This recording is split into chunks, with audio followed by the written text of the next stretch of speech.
Assalamualaikum warahmatullahi wabarakatuh. Pemirsa dimanapun Anda berada, jumpa dengan saya Agus Surahman di channel Surahman Corner. Di tayangan perdana kali ini, saya ingin mengulas tentang isu yang populer di bulan-bulan Februari ini sampai dengan sekarang, yaitu tentang miras yang dilegalkan dengan peraturan Presiden nomor 10 tahun 2021 tentang jenis usaha penanaman modal. Sebenarnya dari PP nomor 10 tahun 2021 yang merupakan pelaksanaan dari Undang-Undang Cipta Kerja yang dibentuk atau dibuat dengan sistem omnibus, itu tidak hanya mengenai miras, tapi mengenai usaha-usaha yang dibolehkan dalam penanaman modal, baik dari dalam negeri maupun dari luar negeri. Kita ulas kenapa dan bagaimana masalahnya. Seperti telah diuraikan barusan di session pembukaan, kontroversi tentang PP nomor 10 tahun 2021 ini, yaitu tentang bidang usaha penanaman modal, terutama di lampiran ketiganya yang bernomor 31 dan 32 ada produksi dibuka produksi miras ya dan anggur 31 32. Ya, padahal memang di dalam peraturan yang lama itu memang tidak ada ya. Artinya itu menjadi bidang usaha yang tertutup. Tiba-tiba setelah mendapat pressure yang begitu hebat dari kelompok-kelompok masyarakat, terutama arus utamanya adalah dari kelompok masyarakat Muslim, maka Presiden Republik Indonesia Bapak Jokowi pada tanggal 2 bulan 3 2021 membuat sebuah pernyataan yang isinya mengatakan, bersama ini saya sampaikan, saya putuskan lampiran Perpres terkait pembukaan investasi baru dalam industri minuman keras yang mengandung alkohol, saya nyatakan dicabut, dan pernyataan ini diupload di YouTube. Sebenarnya kalau kita bicara tentang hukum, apakah bisa? Ya, pertanyaannya apakah bisa sekarang Presiden dengan hanya sebuah pernyataan aja mencakup dan tidak memberlakukan sebuah peraturan Presiden? Nah, kalau kita kaji ya, kita sebagai komunitas hukum bahwa sebuah peraturan Presiden, walaupun itu hanya sebuah lampiran, karena itu terkait included antara lampiran dengan peraturan Perpres itu tidak terpisahkan.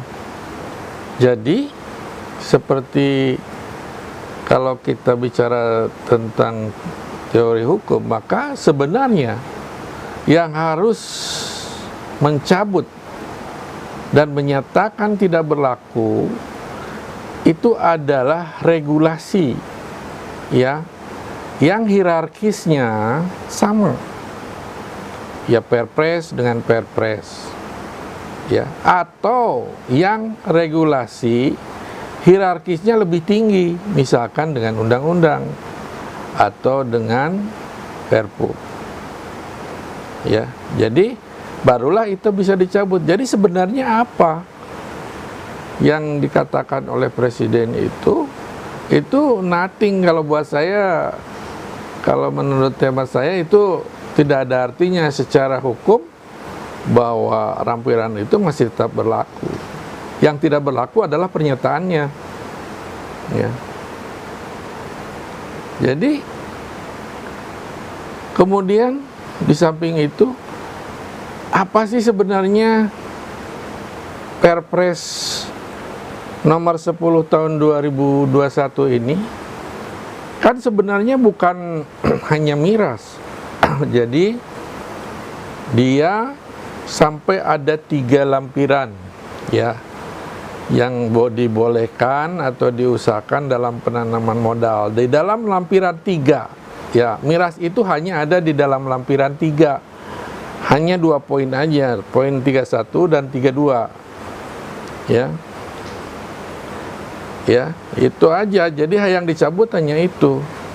Tapi pencabutannya itu seperti dikatakan tadi, tidak boleh hanya sekedar pernyataan dari presiden, walaupun yang membuat perpres itu adalah presiden, tapi harus dibuat di dalam perpres itu sendiri atau perpres lain yang mencabut. Nah, rujukannya apa sih? Rujukannya kita Undang-Undang nomor 12 tahun 2011 tentang tata cara pembentukan peraturan perundang-undangan sebagaimana telah dirubah dengan Undang-Undang nomor 15 tahun 2019.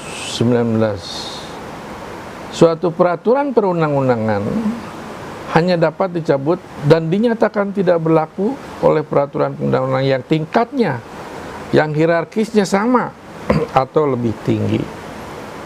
Juga kita ingat, ya, buat teori-teori tentang hierarkis ini, Stufenberg teori dan lain sebagainya, Hans Kelsen punya teori. Tapi hemat saya yang perlu kita kritisi adalah bukan lampirannya sebenarnya, walaupun itu sangat penting, tetapi keseluruhan dari pasal-pasal atau peraturan Perpres nomor 10 tahun 2021 ini, orientasinya kemana? Apakah orientasinya itu untuk membela rakyat kecil, ya?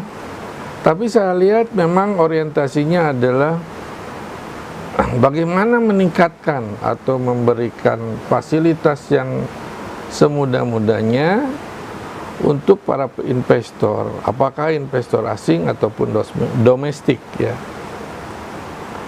Kita lihat ada beberapa pasal yang mengatakan bahwa insentif, ya, insentif diberikan itu baik insentif fiskal maupun non fiskal, ya, itu bisa insentif pengurangan bea masuk, kemudian pajak, pemotongan pajak dan lain sebagainya.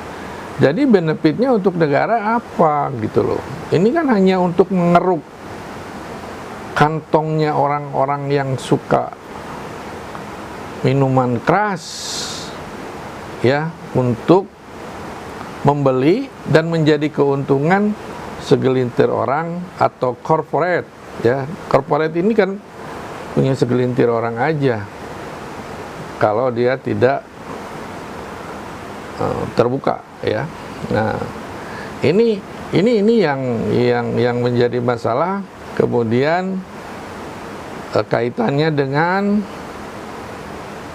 undang-undang tentang cipta kerja, karena ini adalah Perpres ini adalah pelaksanaan dari amanat dari undang-undang cipta kerja yang harus dibuat Perpres atau peraturan presiden. Ya, orientasinya orientasi bagaimana meningkatkan dan menumbuhkan, tapi mana banyak mudaratnya atau banyak manfaatnya, ya, sehingga di negara kita yang memang mayoritas muslim, ya, dengan sendirinya banyak yang menolak, ya, dan akhirnya presiden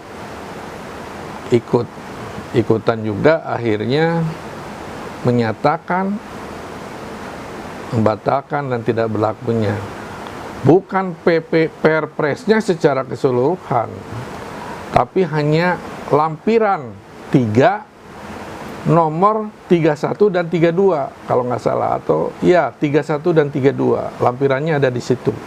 Ada yang miras dan ada yang anggur, ya alkohol, ya yang mengandung alkohol dan yang anggur, yang memang secara kenyataan memang banyak ya di Indonesia ini memang banyak. Nah, kemudian di dalam lampiran itu juga dikatakan bahwa industri baru itu hanya dilakukan di Jawa, di Bali, NTT, ya kan, kemudian Sulawesi Utara, Palu. Nah, apakah mereka juga menolak? Saya membaca mereka juga beberapa komunitas sudah menolak, ya. Tapi memang sebaiknya Perpres ini secara keseluruhan menurut saya ditinjau ulang kembali. Artinya harus ada keseimbangan ya antara kepentingan masyarakat dan kepentingan investor.